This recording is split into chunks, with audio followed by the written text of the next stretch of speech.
harsh winter of 1876 had finally released its grip on the Montana Territory. Melting snow fed the creeks that cut through Thomas Blackwell's modest ranch, nestled in a valley bordered by rolling hills that shimmered green with new growth. At 42, Thomas had the weathered face of a man who'd spent most of his life outdoors, with deep creases around eyes that had squinted into too many sunsets. His ranch was small compared to others in the region, just enough grazing land for his small herd, a sturdy cabin, and a barn that leaned slightly to the east. Thomas had come west after losing his wife and infant son to typhoid fever in Illinois 7 years earlier. The pain had dulled over time, but loneliness remained his constant companion. He kept to himself, rarely venturing into the growing settlement of Bitterroot Springs except for supplies. The locals knew him as a hard worker, fair in his dealings, but not one for conversation. That April morning, Thomas was mending a fence line damaged by winter storms when he noticed movement in the cluster of pines at the edge of his property. Years of frontier living had honed his senses, and his hand instinctively moved to the revolver on his hip. He watched silently as a small figure emerged from the trees. A boy, no more than 8 or 9 years old, painfully thin with long black hair and wearing tattered buckskin, clothing that marked him as Native American, likely from the Blackfoot tribe, whose traditional territories extended through this region. The boy froze when he spotted Thomas, his dark eyes wide with fear. Thomas slowly raised his empty hands, palms forward. "It's all right, son," he said softly, though he doubted the boy understood English. "I won't hurt you." The child remained motionless, poised to flee. Thomas noticed a crude bandage wrapped around his forearm, stained with dried blood. Slowly, Thomas reached into his saddlebag and pulled out a piece of jerky and held it out. Hunger eventually overcame fear, and the boy inched forward, snatching the food before retreating several paces to devour it. Thomas didn't move, letting the boy eat in peace. When finished, the child studied Thomas with a mixture of wariness and curiosity. "Where's your family, boy?" Thomas asked, knowing there would be no answer. The recent skirmishes between settlers and native tribes had left casualties on both sides. This child was likely a survivor of one such encounter. A distant sound made the boy's head snap toward the hills. Without a word, he disappeared back into the trees with surprising speed. Thomas stood for a long moment, staring at the place where the boy had vanished, feeling something he hadn't felt in years, concern for another soul. Over the next 3 days, Thomas left food at the edge of the woods, jerky, bread, even some dried apples. Each morning, he found the offerings gone. On the 4th day, while chopping wood, he caught sight of the boy watching him from behind a juniper bush. "You're welcome to come closer," Thomas called out. "I could use a hand carrying this wood." The boy didn't move, but he didn't run either. Progress, Thomas thought. That night, a spring storm rolled in, bringing driving rain and booming thunder that rattled the cabin windows. Thomas was about to bank the fire when a soft knocking came at his door. He opened it to find the boy standing there, soaked to the bone and shivering. Thomas stepped aside. "Come in, son. Let's get you warm." The boy hesitated for only a moment before crossing the threshold, bringing with him the possibility that Thomas's lonely existence might be about to change. By the pale light of dawn, Thomas studied the sleeping boy curled tightly beneath the wool blanket near the hearth. In slumber, the child's face lost its guardedness, revealing just how young he truly was. Thomas had managed to clean and properly bandage the boy's arm wound the night before, a deep gash that had thankfully shown no signs of infection. The child had allowed this treatment with stoic silence, flinching only slightly when Thomas applied the stinging antiseptic. Not a word had passed between them, but Thomas understood that allowing himself to be tended to represented a fragile trust. A trust Thomas silently vowed not to break. The boy woke with a start, immediately alert. His eyes darted around the cabin before settling on Thomas, who sat at the rough-hewn table drinking coffee. "Hungry?" Thomas asked, gesturing to a plate of cornbread and beans. The boy approached cautiously and began eating with focused intensity. Thomas didn't attempt conversation, knowing words were unnecessary barriers between them. Instead, he gathered his tools and motioned for the boy to follow him outside. Throughout the morning, Thomas worked on repairing a damaged section of the barn roof. To his surprise, the boy shadowed him, observing his every move with intelligent curiosity. When Thomas dropped a nail, the child retrieved it without prompting. By midday, they had established an unspoken rhythm, the boy anticipating when Thomas needed a tool and placing it within reach. "You're a quick study," Thomas remarked, offering a small smile that wasn't returned but was acknowledged with a subtle nod. In the afternoon, Thomas caught the boy examining a framed daguerreotype on the cabin's mantel, the only image he possessed of his deceased wife, Catherine, holding their infant son. "My family," Thomas explained, his voice roughening. "Gone now." The boy touched his own chest and then swept his arm toward the distant mountains, a gesture Thomas interpreted as a reference to his own lost family. "I'm sorry," Thomas said simply. That evening, after a dinner of rabbit stew, Thomas took out a small slate and piece of chalk. He wrote his name and pointed to himself. Then he offered the chalk to the boy, who studied it before carefully writing strange symbols that Thomas recognized as tribal pictographs. The boy then pointed to himself and said softly, "Maki." "Maki," Thomas repeated, the first word exchanged between them. Over the following weeks, their communication expanded gradually. Thomas learned that Maki's village had been attacked by soldiers, not the first such tragedy in a territory marked by escalating tensions. Maki had escaped with his grandfather, but the old man had succumbed to his wounds days later, leaving the boy alone in unfamiliar territory. With each passing day, Maki grew more comfortable on the ranch. He proved to be remarkably adept with horses, approaching even the most skittish animals with a calm confidence that Thomas admired. Through patience and crude drawings, Thomas taught Maki basic English words, while the boy offered Blackfoot terms in exchange. One evening in late May, Thomas spotted riders on the ridge overlooking his property, a hunting party of Blackfoot warriors. His hand instinctively went to his rifle, but Maki placed a small hand on his arm and shook his head. The boy stepped onto the porch and made a series of gestures toward the distant figures. After a long, tense moment, the warriors turned their horses and rode away. "Friends of yours?" Thomas asked when Maki returned inside. The boy shrugged, a gesture he'd learned from Thomas. "Not friends. Not enemies." That night, Thomas lay awake, troubled by the encounter. He had no illusions about the complexity of his situation. Taking in a native child during these volatile times carried risks from both sides of the conflict. The army had established a new fort just 20 miles south, and settler families were pushing deeper into traditional tribal lands. Violence flared with increasing frequency. Thomas had no right to keep Maki from his people, yet the thought of the boy returning to a life of danger and uncertainty made his chest tighten with an emotion he'd long forgotten: protective love. Before sleep finally claimed him, Thomas made a decision. Whatever came, he would protect this child who had somehow breached the walls around his heart. What he couldn't know was how soon that resolve would be tested. The trading post at Bitterroot Springs consisted of a general store, a saloon that doubled as a hotel, and a handful of rough-built structures that served the growing population of homesteaders. Thomas avoided town when possible, but by early June, his supplies had dwindled enough to necessitate a trip. After considerable deliberation, he decided to bring Maki with him rather than leave the boy alone at the ranch. "Stay close," Thomas instructed as they approached the settlement. "Don't wander off." Maki nodded solemnly. He wore clothes Thomas had altered from his own, a cotton shirt with rolled sleeves and canvas trousers held up by suspenders. With his hair tied back, he might pass for a Mexican or Italian child to the casual observer, but Thomas knew the ruse was thin. They tied their horses outside the general store and entered the dim interior that smelled of coffee, leather, and tobacco.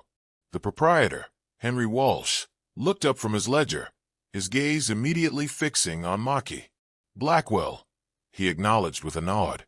"Don't believe I've met your companion." "My nephew," Thomas lied smoothly. "Visiting for the summer." Walsh's expression remained skeptical, but he didn't press the issue. "You'll want to conclude your business quickly.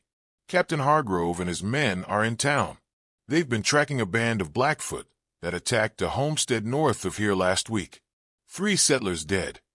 Thomas felt Maki stiffen beside him.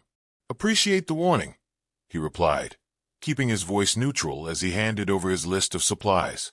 While Walsh gathered the items, the door swung open, admitting 2 blue-uniformed soldiers.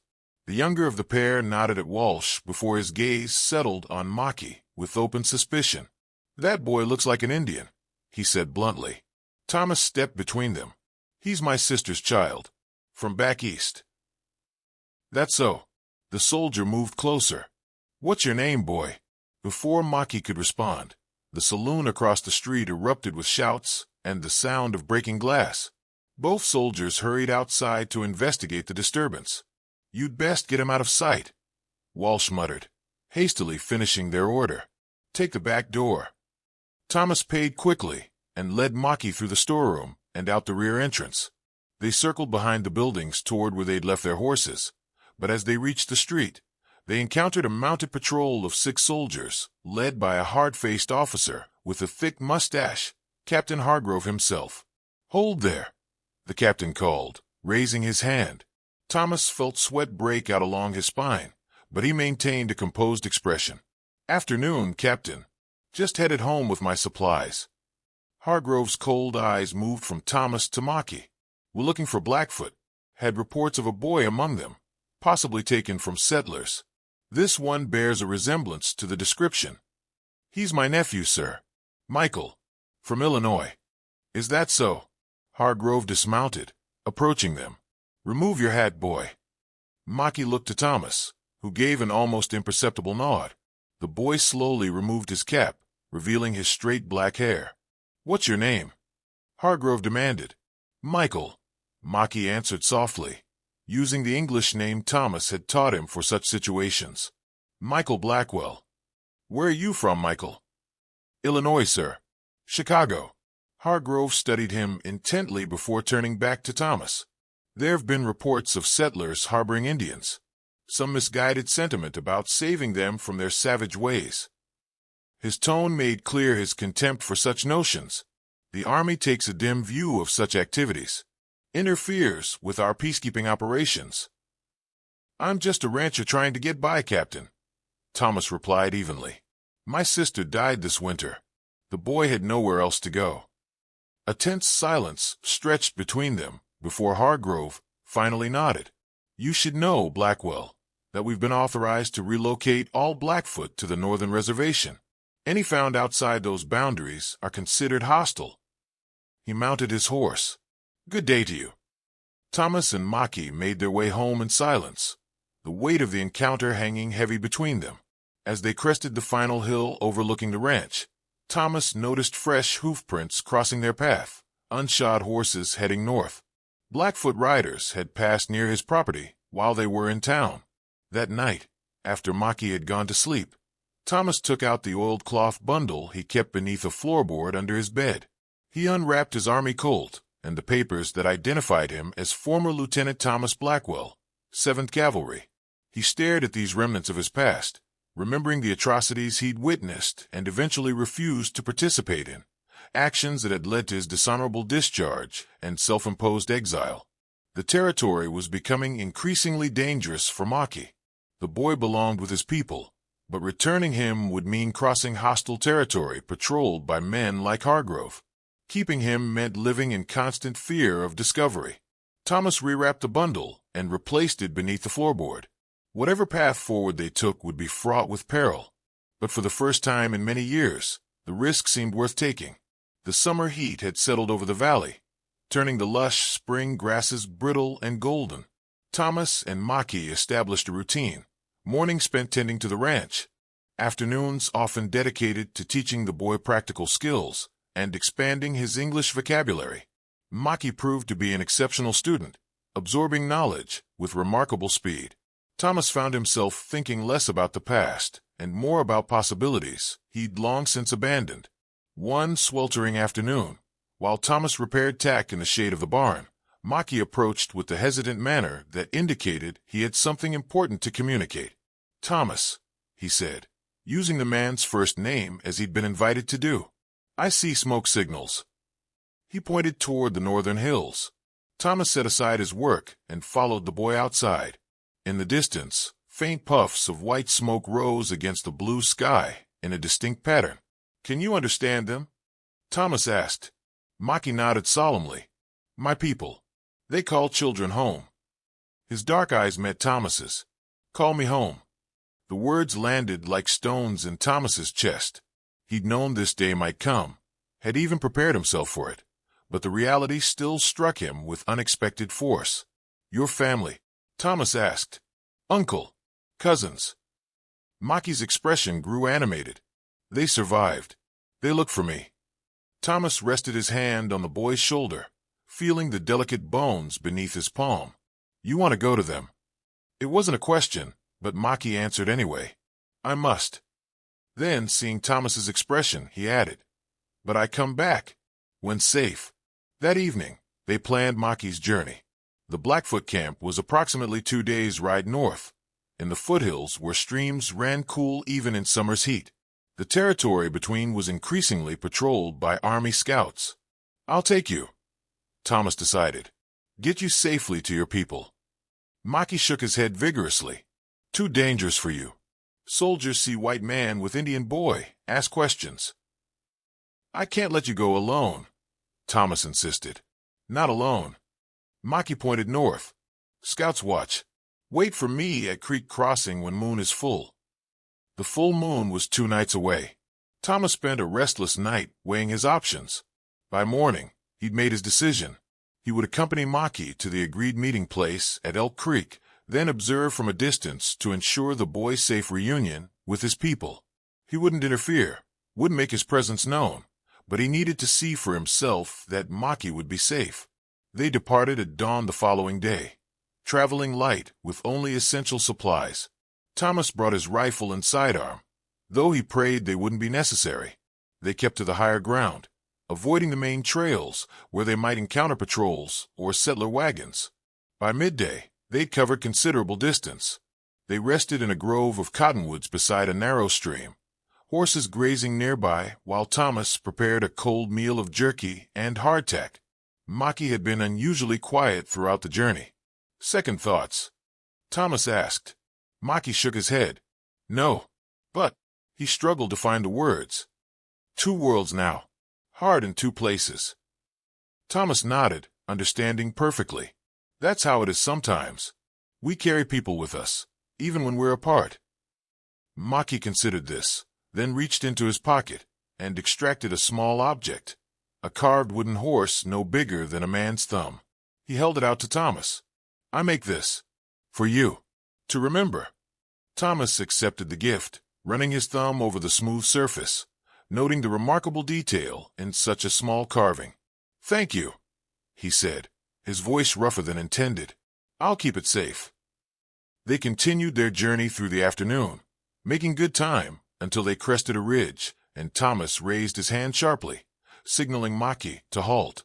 Below them, perhaps a half-mile distant, an army patrol of 4 men was making camp beside the very creek they needed to cross. "We'll have to go around," Thomas whispered. "Add a few hours to our trip." As they carefully retreated and began their detour, the distant sound of hoofbeats made them freeze. Thomas gestured for Maki to take cover in a stand of juniper while he observed through his spyglass. Another patrol, this one heading directly toward their position. "They're searching in a pattern," Thomas murmured. "Someone's coordinating these patrols." Maki's face betrayed no fear, only determination. "We separate. I go alone now." "No," Thomas began, but Maki cut him off. "I know these hills. They're not looking for one small boy. They're looking for warriors, for trouble." He gripped Thomas's arm with surprising strength. "You go back to ranch. If soldiers find you here, they know." Thomas wanted to argue, but the approaching patrol left no time for debate. The boy was right. A lone settler would draw far less suspicion than the 2 of them together. "Take this," Thomas said, handing Maki his compass.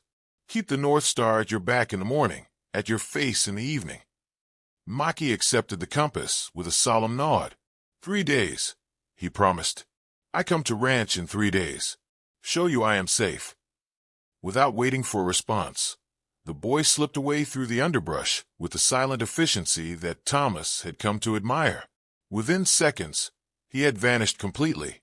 Thomas waited until the patrol had passed before beginning his own circuitous route home, his heart heavy with worry and a strange, paternal pride.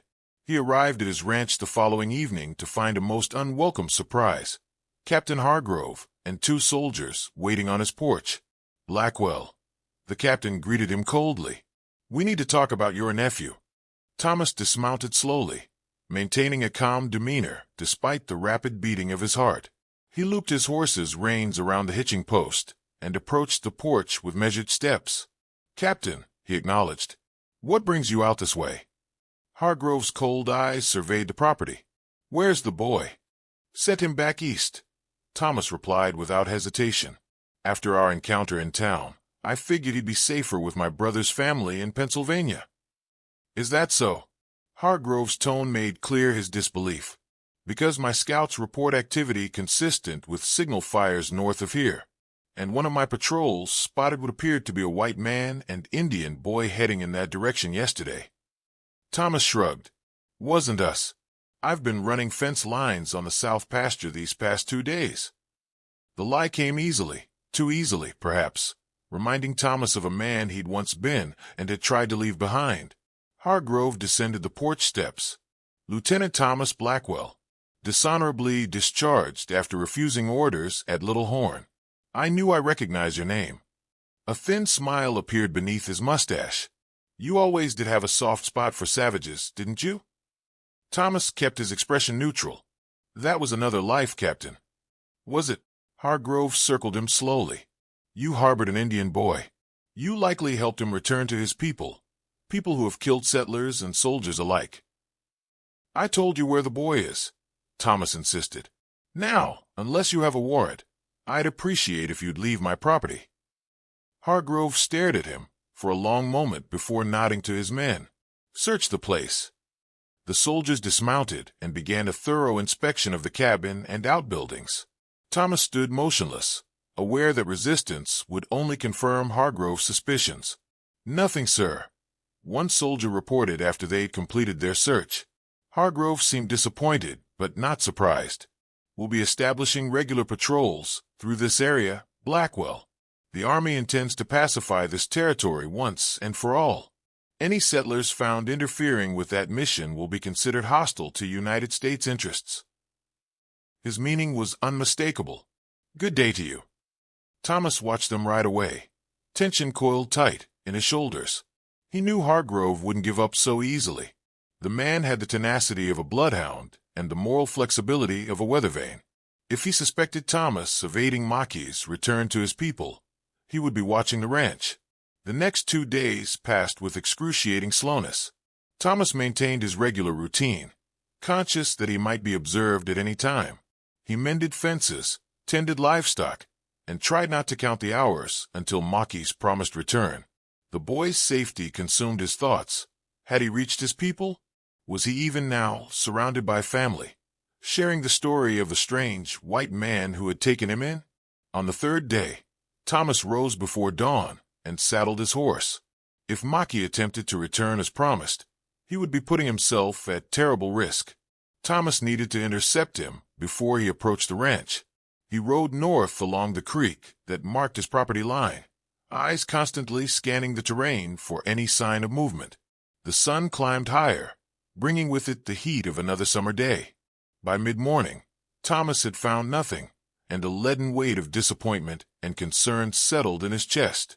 Perhaps Maquis had been wise enough to stay with his people after all. Perhaps the boy's promise had been nothing more than a kind gesture to ease their parting. As Thomas turned his horse toward home, a flicker of movement caught his eye, not on the ground, but in the branches of a tall cottonwood that overlooked the creek. He reined his mount to a halt and waited, one hand resting on his sidearm. A small, dark head appeared among the leaves, followed by Maquis' familiar face split with an uncharacteristic grin. "You waited," the boy called down softly. "I knew you would." Relief washed through Thomas like a physical force. "Are you alone? Is it safe?" Maquis descended the tree with the agility of a squirrel. When he reached the ground, Thomas noticed he wore traditional Blackfoot clothing, a fringed buckskin shirt decorated with porcupine quills, and leggings adorned with geometric patterns. "My uncle watches," Maki said, gesturing toward the distant ridge. "He understands." "Understands what?" Thomas asked. "That I have two families now." Maki's expression grew serious. "I stay with my people, learn old ways, stories of ancestors. But I visit you, bring messages between ranch and tribe, make peace." Thomas was stunned by the simplicity and wisdom of the arrangement. "The army patrols. We know their paths," Maki interrupted with the confidence of one sharing tribal knowledge. "They are like buffalo, strong but blind to what they do not wish to see." He reached into a small pouch at his waist and extracted something that glinted in the sunlight. "Thomas's compass. I bring back. Not need now. Stars show me way." Thomas accepted the compass, then reached into his own pocket and extracted the carved wooden horse. "I kept my promise too." They sat by the creek for an hour, Maki sharing news of his reunion with his remaining family. His uncle, a respected elder named Two Bears, had lost his own son in the conflict with white settlers. The tribe had been forced northward into less favorable hunting grounds, but were adapting as they had for generations. When it was time to part, Maki grew solemn. "Soldiers watch your ranch. Two Bears saw them. Be careful." "I will," Thomas promised. "When will I see you again?" "When moon is new," Maki replied. "I come to Fallen Oak by North Creek." He hesitated, then added, "Unless you make smoke signals. 3 puffs means danger. Then we stay away until safe again." Thomas nodded, understanding the wisdom of the arrangement. "Tell your uncle, tell him thank you for understanding." Maki smiled. "He says you have Blackfoot heart and white man's body. This is why warriors ride past your ranch without looking. They see, but choose not to see." With that cryptic statement, the boy darted away, disappearing into the underbrush as silently as he had appeared. Thomas waited until he caught a glimpse of movement on the distant ridge, a mounted figure raising a hand in acknowledgement before turning away. As Thomas rode home, he reflected on the strange turns his life had taken. He had come to this territory seeking isolation, a place to bury his grief and disillusionment. Instead, he had found an unexpected connection, not just to one boy, but to people he had once been ordered to consider enemies.